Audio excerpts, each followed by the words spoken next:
This video is brought to you by soccerpro.com. Be sure to visit soccerpro.com for all the latest soccer gear at everyday low prices with no membership fees. Don't forget to use coupon code SR4U at checkout for $10 off a $75 purchase, plus free shipping within the US.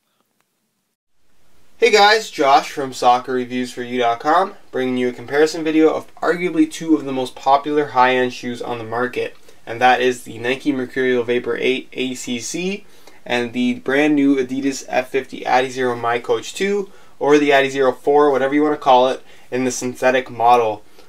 Just as a quick reminder, stay tuned to the end of the video because I'll do an on-feet comparison. If you want to get a better idea as to how these shoes actually do look on feet, go ahead and check that out at the end of the video. And also, if you could leave a like, it would be greatly appreciated. Really does help me out. It only takes a quick second. As far as why these two shoes are probably the most popular shoes on the market, there's two really big reasons. The first reason is that they're both ultra lightweight. The younger generation of players is really into this, making shoes lighter and lighter, and I'm all for that. Just realize that you're giving up a lot of shoe when you do make a shoe this lightweight, such as protection. You give away a lot of support elements, and generally durability does take a hit when you kind of shave the weight down on a shoe. But the second, probably the biggest reason why these two shoes are the most popular is because these are the respective shoes of Messi and Ronaldo. Messi obviously in the adizero and Ronaldo wearing the Vapor series. Just keep in mind that both of these players are sponsored by both Nike and Adidas and get paid large sums of money to wear these particular shoes. So I'm not sure how much merit that actually has into the actual players choosing to wear these shoes. If you were getting paid a lot of money, you would probably wear any shoe that these companies threw at you. So just realize that Messi and Ronaldo are great players regardless of what shoes are on their feet.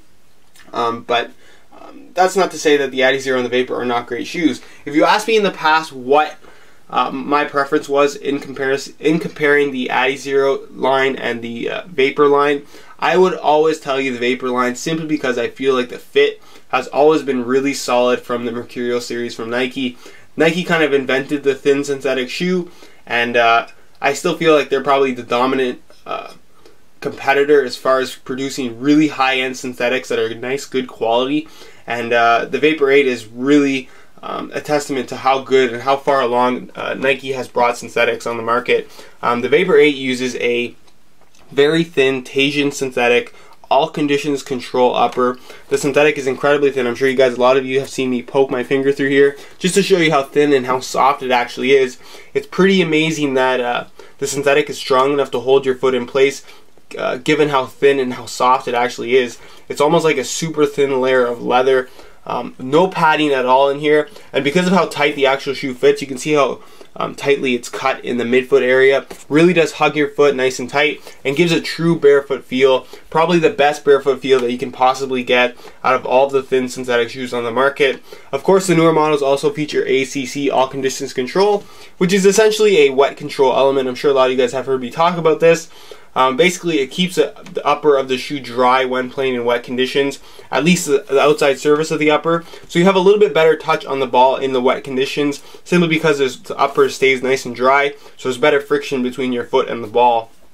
As far as the adizero synthetic, this is a shoe that has always been overlooked, at least as a synthetic model. Most of the people wearing the adizero have always been wearing the leather version, and for good reason. The leather version has probably been the better version for the first three models of the adizero, but of course I've not worn the leather version yet, but I have about 5-6 hours into the synthetic model of the adizero, and I have to say that this is by far the best synthetic model Adidas has ever thrown out there.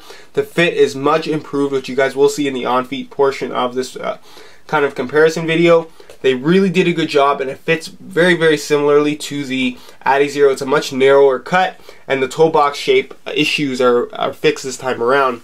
The upper itself is a sprint skin single layer synthetic. You can actually see how thin it is.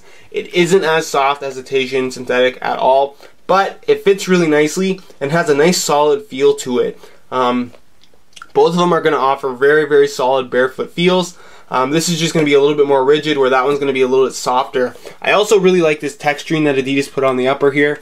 You can see it's kind of this straight line and then like a squiggly line pattern running through here. And it doesn't add too much grip on the ball, but it's a texturing, and it adds just this extra element of feel that you wouldn't normally get if they just left the synthetic bare, like all of the past versions of the synthetic Adizeros have been. So it adds, like I said, that little bit of extra element of feel, which feels really, really great. I'm a big fan of this synthetic model, and I have to say that it's really so much improved over the previous models of the Adizero.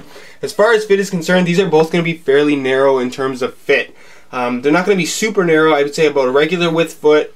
Slightly wide, you can probably get away with the Adizero, but the Vapor itself is definitely a more narrow fitting shoe, especially through the midfoot and forefoot area, whereas the Adizero is a little bit wider through the midfoot and forefoot, but narrower in the heel. So if that makes sense, basically the Vapor is going to have a little bit wider in the heel area, but the midfoot and the forefoot area are much smaller than the Adizero, where the Adizero is going to be much narrower in the heel area, and then the midfoot and the toe box area are a little bit wider. As far as which fit I prefer, it'd be really great if you could try them on in store. They're both very similar in terms of fit. Of course, the Adizero has an offset lacing, so it changes up the feel a little bit. But I have to say, in terms of what fits me a little bit better, I have to say that I kind of prefer the Adizero over the Vapor this time around. Just in terms of fit alone, it really does fit my foot shape pretty nicely. Of course, it really just depends on the shape of your foot, whether or not you're going to like either one, but they both do fit really, really well. So regardless of which one you choose, I'm sure you're going to get a great fit. Just keep in mind, if you do have a wider foot, you may have some issues as far as having a comfortable feel on your foot anyways. As far as the sole plate and stud pattern is concerned, nothing new here. You guys have probably heard me explain this several times by now. The Vapor obviously has the glass fiber sole plate with the very unique firm ground stud pattern. This is a stud pattern that is really well designed, but is definitely tailored towards premium soccer fields. If you're going to be playing on hard surfaces or fields that aren't all that great in terms of quality, this is probably one that I would try to avoid. It's not going to perform all that well unless you're on a little bit softer natural grass surfaces. If you're going to be playing on turf or hard ground, this is going to be a nightmare stud pattern, simply because you're going to run into some durability issues, and it's also just not going to perform to the level that it could be if you were playing on a softer natural grass playing surface. Obviously the studs, there's not very many of them for a firm ground stud pattern, but it really does provide really nice multi-directional grip. As far as the Adizero stud pattern and sole plate is concerned, you have the one-piece sprint frame, which is plastic, one-piece sole plate, one-piece heel counter. Then of course you have these triangular studs. And again, the studs are a little bit longer, there's not too many of them, and it's more tailored towards a premium natural grass field. You can see the studs are pretty large all the way around. They're not as long as a Vapor, but because they're a little bit larger surface area, they're not going to dig into the ground as easily as the Vapors would. You can see the Vapors are almost shaped like teeth, where these ones are a little bit larger, so they're not going to, like I said, they're not going to dig as easily. But given that you're going to be playing on a premium, not necessarily premium, but a little bit softer natural grass field, they're going to perform really, really well. And if you're going to be playing on harder ground, this is probably the better one to go for over the Vapor. Just keep in mind that neither of these shoes in the firm ground stud configuration or the soft ground stud configuration are designed to be used on artificial grass or turf fields.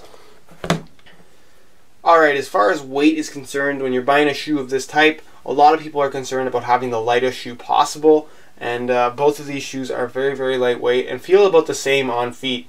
The Adizero, in terms of actual weight, edges out the Vapor, but we'll see that again in real time. The listed weight for the Adizero is 5.8 ounces, and of course this is a used pair in a size 9 US, so I'll throw it on the scale, and you can see that it weighs in at exactly that, 5.8 ounces, so the list weight is 100% correct. So the Vapor 8 here, this is again a used pair in a size 9 US. The listed weight for this shoe is 6.6 ounces. So I'll throw this on the scale, and you can see that the actual weight is 6.9 ounces. So it weighs about 1.1 ounces more than the Adizero. But again, anytime you're below that 7 ounce mark, shoes tend to feel pretty much the same in terms of weight. The Adizero really does have that like feathery feel to it when you do first pick it up.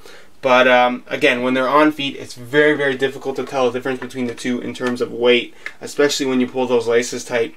But that's pretty much it for as far as the weight comparison is concerned, and we'll go to the on feet kind of review.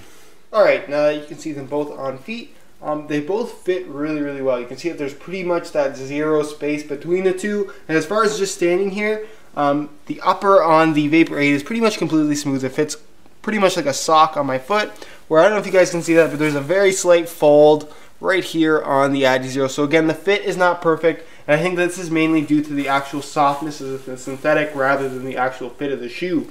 Both shoes, like I said, fit really, really well. And I have to say, in terms of fit, I think I actually prefer the Adizero on feet rather than the Vapor. It just seems to fit me a little bit more comfortably, and I prefer the less narrow fit through the midfoot. As far as how much the shoes crease when you actually bend your foot, again, the Vapor definitely creases a little bit less, but this is more down to the softness of the synthetic rather than the actual shape or the design of the shoe. You can see it creases a little bit. You get that pretty big lump there, and then here it stays relatively small, and because, like I said, the material is just a little bit more pliable and a lot softer overall. But other than that, guys, that's pretty much it as far as what they look like on feet. Again, both shoes fit really, really well. You can definitely see that the Adizero is a little bit narrower through the heel and slightly lower cut at the ankle area than the Vapor is. But other than that, that's pretty much it. As far as what my favorite is between the two, they're both really, really good options. I think it's too soon for me to pick a favorite.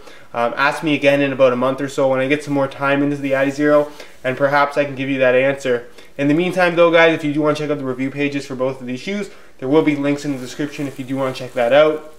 The review for the Adizero is not up yet, but should be up in the next couple of weeks or so. But the review for the Vapor is up, so if you do want to check that out, again, the links will be in the description to both of those shoes. You're also going to find the high quality pictures, as well as buy now links with the best prices online, including some exclusive SF4U coupon codes to get you guys some additional discounts if you are interested in purchasing either of these two shoes.